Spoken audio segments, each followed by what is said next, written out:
investigation. They say they plan to impeach Rosenstein if he doesn't turn over the information. So far, Rosenstein has defiantly refused to do that. Now, before you tune this out as yet another partisan, arcane debate, the kind that Washington specializes in, here are the details, because it's not that. There's a lot at stake here, far beyond the short-term political advantage of either party. The Russia investigation, as you know, has completely dominated the business of government since the day Trump took office. It's all anyone in Washington can talk or think about. Never mind the potential wars on the horizon in Asia or the Middle East, or the fact our own economy and culture are changing faster than anyone can understand or digest. In D.C., only the Mueller investigation matters. So you may wonder, what is the Mueller investigation? What is it about? What exactly is Mueller investigating? Turns out almost nobody knows, except Rod Rosenstein. He knows, but he won't tell Congress. Last summer, Rosenstein wrote a memo detailing the scope of the independent counsel investigation.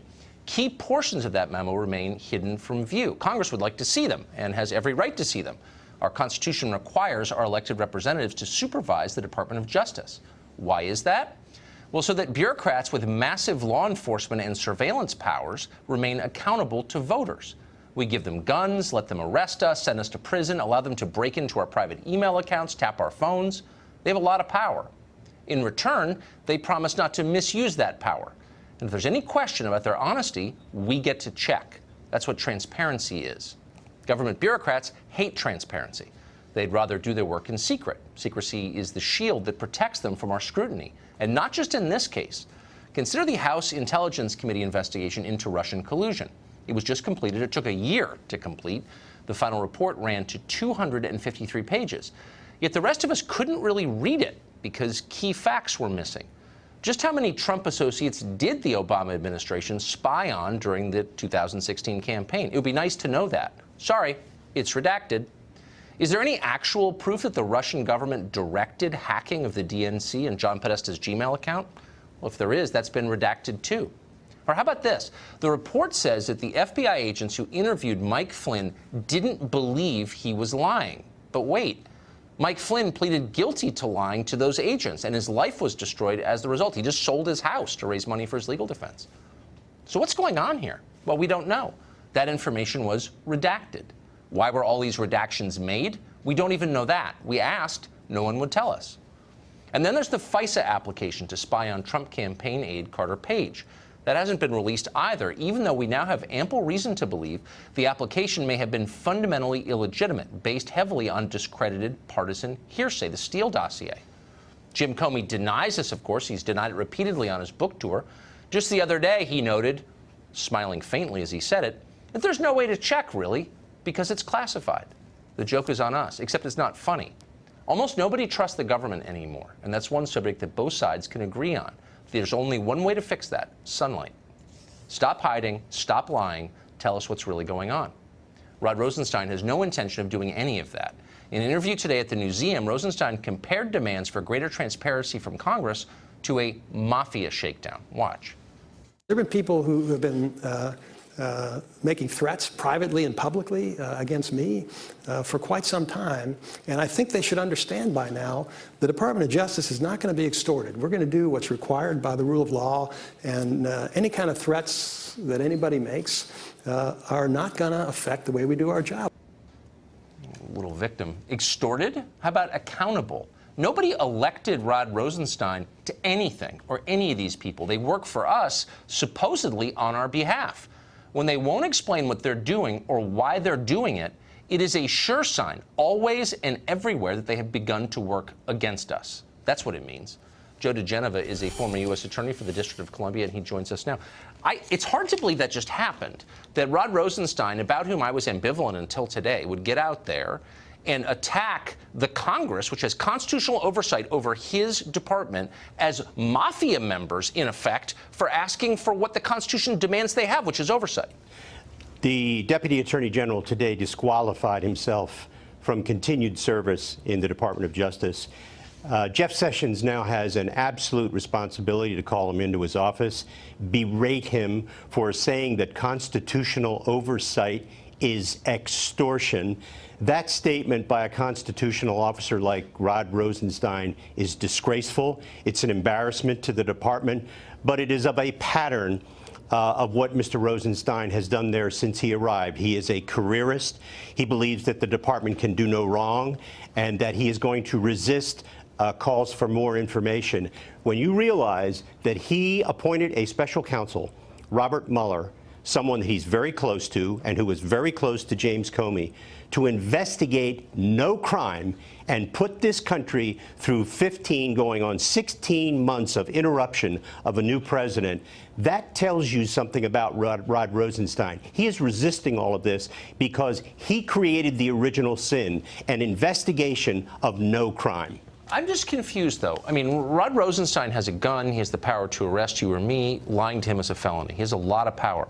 Where does he think that power comes from, if not from the Congress and the voters who elected those members of Congress? When you are as arrogant and as deep in the belief that you have been given a duty to do whatever you think is right for the country, and when you hate the President of the United States, as I am now convinced Mr. Rosenstein does, then you believe you can do anything. And when the Attorney General... Just because God made you all powerful or something? Like, do they not understand where the power comes from? Voters. That's the only place it comes from. He does not understand it, because as a careerist and someone who has never left government for a minute to speak of any note, government is all he knows.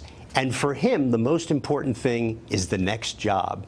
And I can assure you the one thing he doesn't want to happen is to be held in contempt or to be impeached, because he believes himself to be something very, very special, an unaccountable bureaucrat. So the DOJ, and there are some great people who work there, and yes, I know some of them, yes. And I spoke to one of them today and said, why doesn't the Congress, why doesn't the public have a right to know what this is about? And this person said, well, it's an ongoing investigation. And I guess my argument would be the public's need to know what this is about supersedes that. But tell me your view. The answer is it's not an ongoing investigation. There is no crime. They've already conceded that the president is not a target. They're asking those 49 questions that they want to ask the president, and maybe even with a grand jury subpoena, because they want to impeach the president. This has nothing to do with a criminal investigation. Donald Trump has done nothing wrong. He's conspired with no one. The reason they are threatening a subpoena, well, go ahead, please issue the subpoena, because it will be an unconstitutional subpoena, an illegal subpoena, because there is no authority under federal law to issue a subpoena to a president of the United States to get testimony from him so it can be used in an impeachment proceeding. That use of the grand jury is illegal, absolutely illegal. This may be a debate that continues. I have the feeling. Joe diGenova, thank you for that perspective. I appreciate it. Chris Hahn joins us now. He's a lawyer and a radio show host. Good to see you, Chris. So let's strip the politics out of this and take Trump and even Mueller and Rosenstein, for that matter, and all the kind of partisan drama surrounding this story, and ask a really simple question. Does the public have a right to know if its government is spying on it, and if so, why? And the details of investigations that are the center of everyone's concern. Why is the left so all of a sudden anxious to defend government secrecy? I don't think anybody's defending government secrecy. I think what they're defending is a Congress that is threatening to impeach somebody. That's what he was calling extortion. We've had these battles between the Justice Department and the Congress in the past over what Congress should and should not be privy to. Most of the reasons why they would not give Congress access to it is for some national security reason and for fearing that Congress may leak that information. As we know, Mark Meadows and the Freedom Conference are want to do here. Now you've moved into comedy. So you're telling me the executive branch of government, which leaked transcripts of the president's conversations with foreign leaders, is concerned that Congress might be leaking. Pardon me for the hilarity break.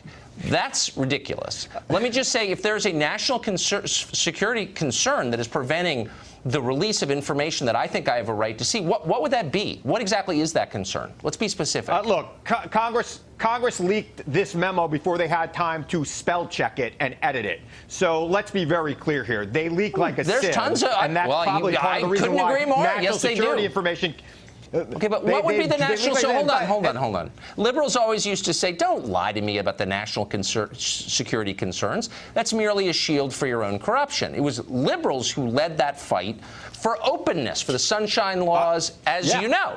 And now they're saying, "Shut up, disloyal American. You have no right to know that because of national security." So I'm just going to ask the obvious question: what would be the national security concern that would prevent me from knowing, for example, what exactly happened with Mike Flynn? I don't know. Oh, you don't know, but you have such faith in the government that you don't think we should know. Mike Flynn pled guilty. Mike Flynn pled guilty to a lesser crime. I wonder what the higher crime was. Well, how about this? That's what I would really like to know, and I do someday too. we'll know that. There's a lot. So let's be very clear. He pled guilty to the lesser crime, and hold on. And everyone who pleads guilty is guilty. This is the new liberal position. Have you called Barry Scheck and told him that? Because he might be surprised. I don't think a person with that kind of esteem would plead guilty for no reason. So this is a sincere question. I'm not here to defend Flynn or anybody other than the right of Americans to know what their government is doing. So in the House Intel Committee report, which just came out, it says that the FBI agents who interviewed Flynn did not detect deception in their interview. My understanding is he pled to a felony which stemmed from lying to those very agents. So my question would be, what is that about? I mean, I don't know. I'm open-minded.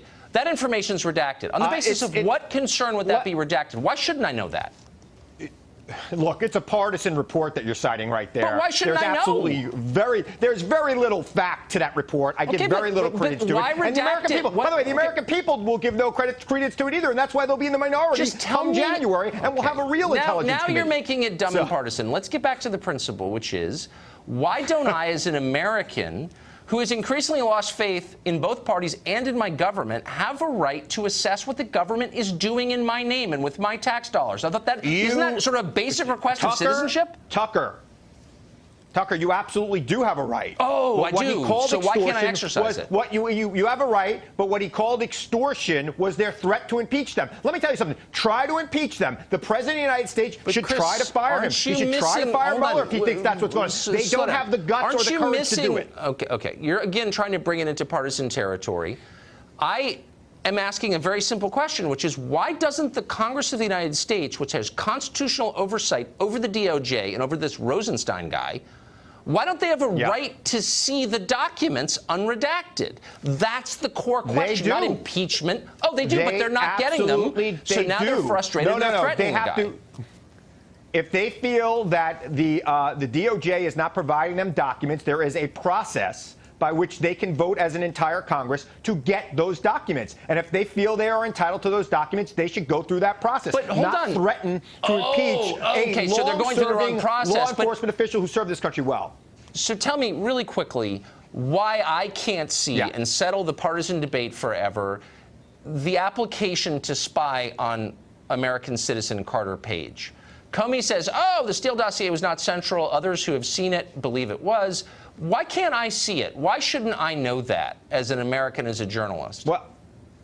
Well, Congress can vote to give you access to it, and so can the president. And if they wanted you to see it, you'd see it. Okay, but I don't. There's a reason why the president doesn't want you to see it. I don't know what that is. I want to know what he should, and his lawyers are telling him not to, and he's wrong to follow their advice. Yeah, but the point is, what's the actual justification? Why shouldn't I see that? Look, they're saying national security reasons, and Tucker, you know, I don't like that answer either. It's a lie. And that's why we have a Congress. It's a lie. That's why we have a so Congress. Why don't you, as a liberal, join me in arguing for openness? We don't need to vote on anything. Why don't we just join voices here and say, as Americans, we have a right to know? But you don't want to do that because it's not in your partisan advantage. No. Look, I am calling on Congress right now to vote to let you see everything. Go ahead, Congress, vote on it. And if there's a national security reason, they'll figure that out too. Keep going. Chris, thank you. Michael Caputo was an advisor to Donald Trump's presidential campaign. He joins us now. Mr. Caputo, thank you for coming on. Thanks for inviting me. So you've been interviewed by the investigation, the Mueller investigation, is that correct? Yes, today at noon I spent 3 hours with investigators in the special counsel's office. What did you learn? I learned they're still looking at Russian collusion. They're still looking for it. While I wouldn't be asked about charges of obstruction or asked about financial crimes. I was there during the time when they believed that Russian collusion was initiated. That would be the only thing that they would ask me about. That certainly is the only thing we talked about. That's not the only thing you talked about. No, that is the only thing we talked about. In my mind, if anybody thinks that Russian collusion is off the table, they haven't visited with the Mueller team. Was there Russian collusion? Of course not. I mean, I think that they're looking down the avenues of all the evidence that they're putting together. I'll tell you, they know more about the Trump campaign than anybody that worked there. And they know more about what I did in 2016 than I do myself. Well, I hope so. They really do. They spent a lot of money and a lot of time looking into it. They have. So what are they looking at specifically? Like, what did you learn? Where do they think the collusion took place? I don't really want to interfere with the investigation. I was warned about that. They warned you not to talk about it. Well, they warned me to be careful about interfering with exercising your freedom of speech. Well, they're not for that, is that right? I get that, but my attorneys... I get that. It's the center of our country. I get that, but I'm just saying my attorneys also asked me to be careful about this, but I can tell you they're looking So they're threatening and intimidating you, basically, it sounds like. I'm not going to be friending them on Facebook today, if that's what you're asking. I don't find them to be very friendly people. What's it like to live in a country where, having not been charged or convicted of any crime, a prosecutor can threaten you to shut up in public? It's not nice, but I can tell you that it's nothing compared to the $125,000 in legal bills that I've stacked up for nothing. It's nothing compared to the death threats that my family and I are getting. It's nothing compared to the piece of a sniper rifle that came in the mail to my wife last month. It's nothing compared to the way that they're trashing my family. What's happening to me and my family is happening to many other people in this investigation, and I'm just a witness. I can't imagine if somebody's a subject or a target what they're going to go through. But I can tell you this. Wait, can I just back up for one Sure. sec? Since you just spoke to the investigators today, when they suggested, in the way that the mafia suggests, maybe you shouldn't do that. What do you think the penalty would be if you ignored that suggestion? I don't think there would be any penalty, but I think I might be called back for a little visit. And every time I come to Washington for this bogus investigation, whether it's the Senate, the House, or whatever, I get to pay another 20, 25 grand. So they just bankrupt you. That's no big deal. Not just me. I think other people, too. I mean, a tin cup isn't a good look, but I've had to open a GoFundMe page. I mean, I certainly didn't sign up for this when I went to work for the Trump campaign, and I will never, ever work on another Republican campaign for as long as I live. I mean, and I think that's part of this, Tucker.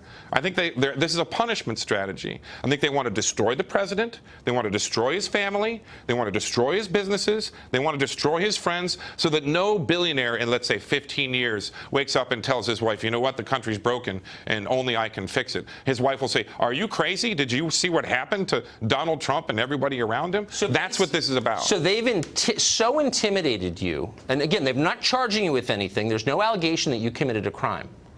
But they've so intimidated you that you can't talk about your conversation on this show right now, and you're retiring from campaign politics forever. I'm never going to work on a Republican campaign again unless somebody legally indemnifies me. Clearly, these lawsuits after the fact are the new Democratic strategy. When you lose, you still win.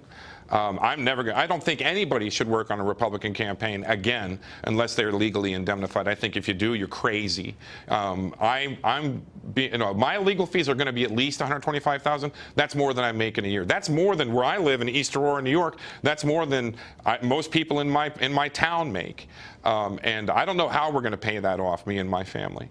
But that's Washington money. That's New York money. Well, it's disgusting. But I can tell you this. We're almost out of time. They're looking at WikiLeaks. They're looking at Guccifer. They're looking at DC leaks. Everything that you see in the media that's been leaked out there, that's certainly what they're looking at. And I think they're pretty focused on this. It's unbelievable. Michael, thank you. Thank you. Godspeed.